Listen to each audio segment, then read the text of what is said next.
In today's video, I'm going to be sharing my tips and tricks on how I set my day up after getting report so I'm set up for success.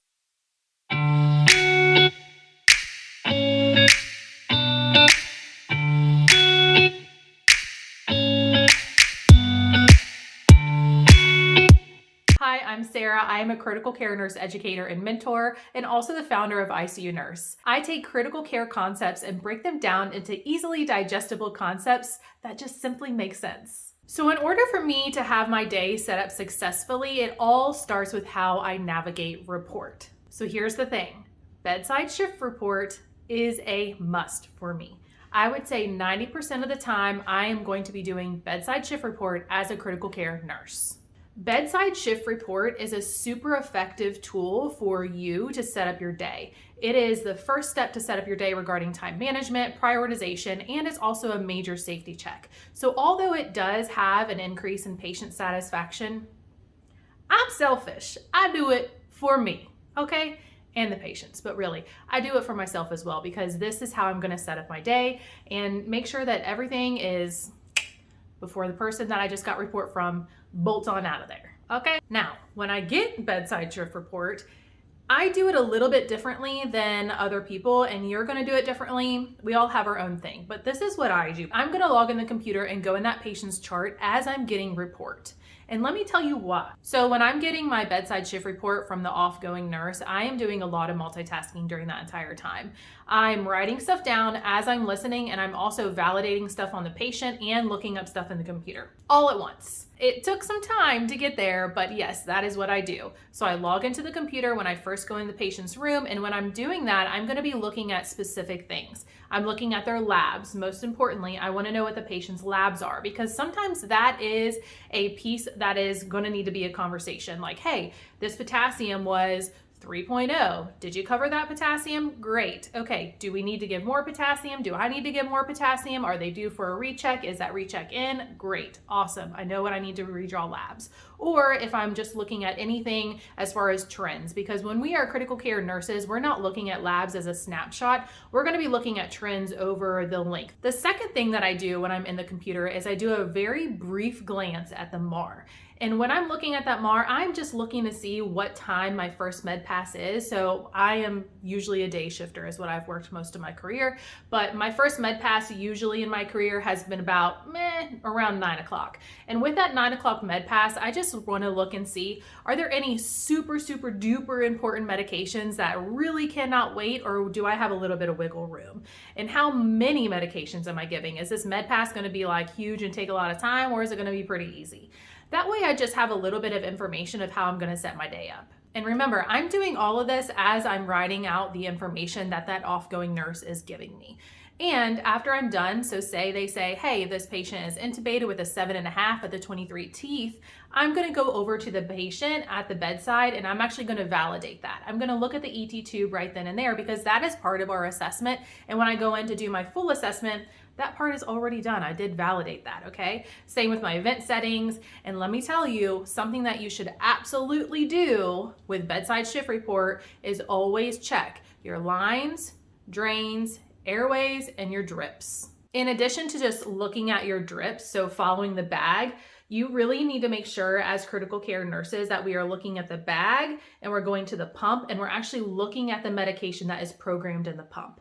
Because oftentimes you will have medications that are going to be single concentration versus max concentration. And I have seen medications be programmed incorrectly in the pump. So this is just a safety check for all of us to make sure that no human error has happened. So like I said, I'm doing a lot of multitasking. It is a conversation, but I'm doing a lot of stuff.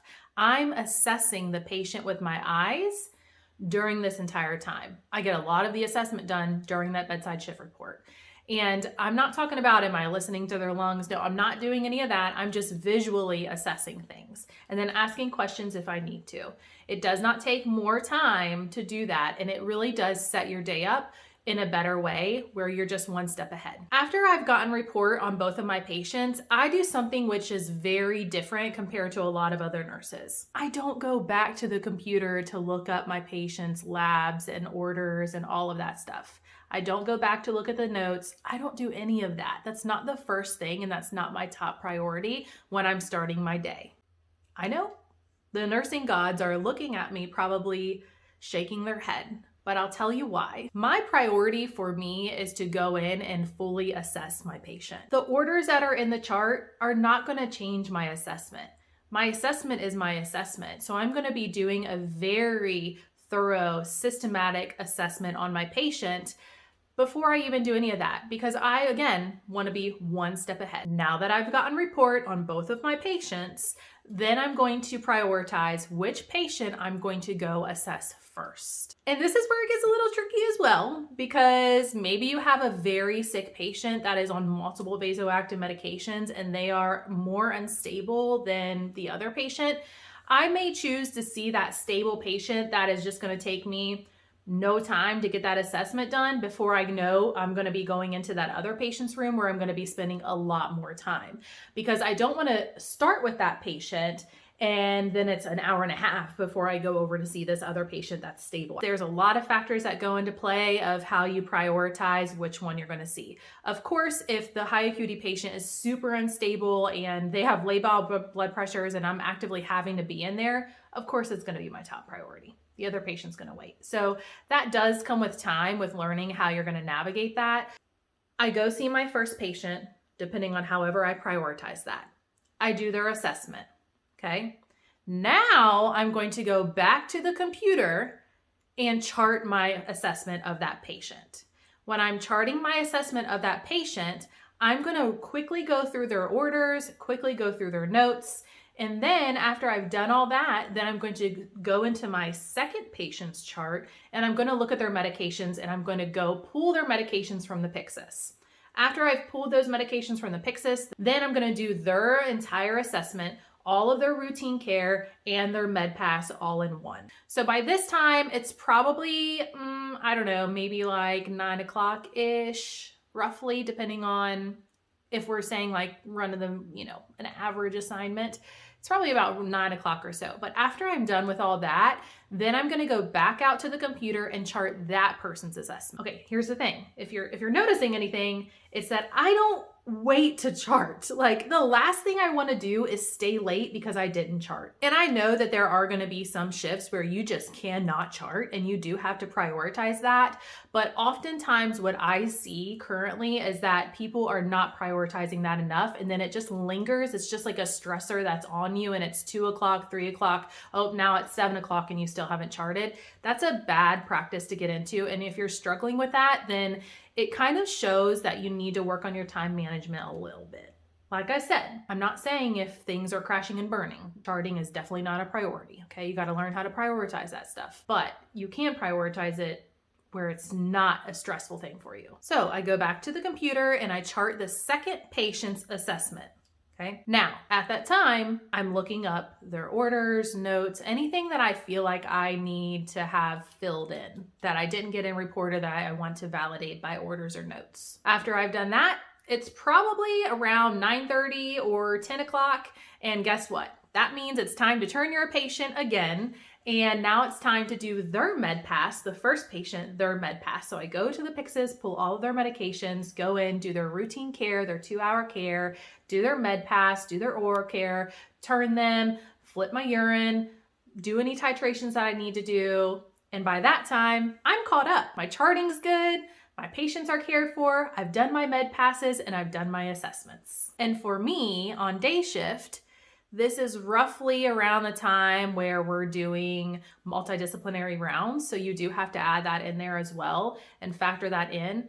But like I said, this is just what has worked for me in my career. When I come to work, I want to get in my patient's room, do their assessments, and get stuff done, because I know from doing this long enough that your day can go from 0 to 10 million like that.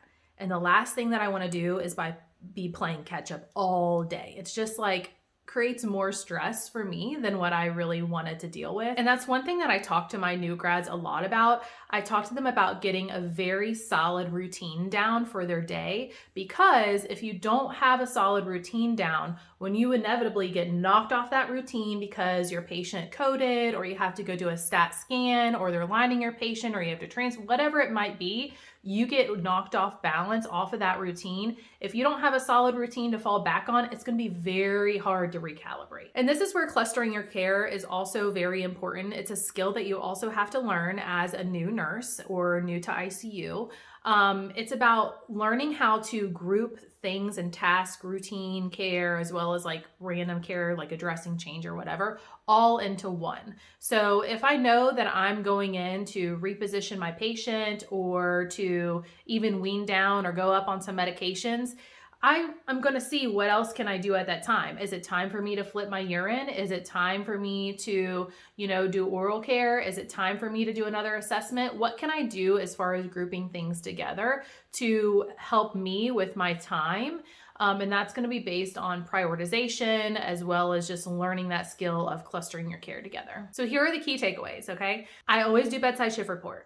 Okay, like 90% of the time, I'm going to do bedside shift report, and I'm going to utilize that time as a safety check, as an effective time management tool, as an effective way to make sure that I am informed on what I'm receiving from that off-coming nurse, and as an effective tool to do a visual assessment. You get a lot of information on your patient by just looking at them. I prioritize my assessments over looking at orders. I know the nursing gods and a lot of people are but this is just what works for me, okay? Just what works for me. But yes, I prioritize my assessment and routine care of my patient before I look at orders. I use that first hour and a half of my day to really just like get it done. Like, let's go, okay? Let's get it done. I've learned to prioritize and reprioritize, and that just takes time with, doing this. So be patient on yourself if you're not really sure how to prioritize, but like I said, and then I cluster my care. I make sure that when I'm going into my patient's room that I ask myself, is there anything else that I need to do while I'm in here that's going to help me with my time? Is there anything that I need to do before I leave? What can I group together right now? See what routine care you can kind of group together while you're in there. And then also, while you're in the chart doing your med passes throughout the day, use that time too to cluster some charting. Like I said, this is just what has worked for me in my career. I'm not telling you to do anything, but maybe there are some things in there that will be helpful for you to set your day up better as an ICU nurse as well. If you liked this video or if you found it helpful, you know what to do. Hit the like button. Don't forget to subscribe, and I hope to see you on the next one.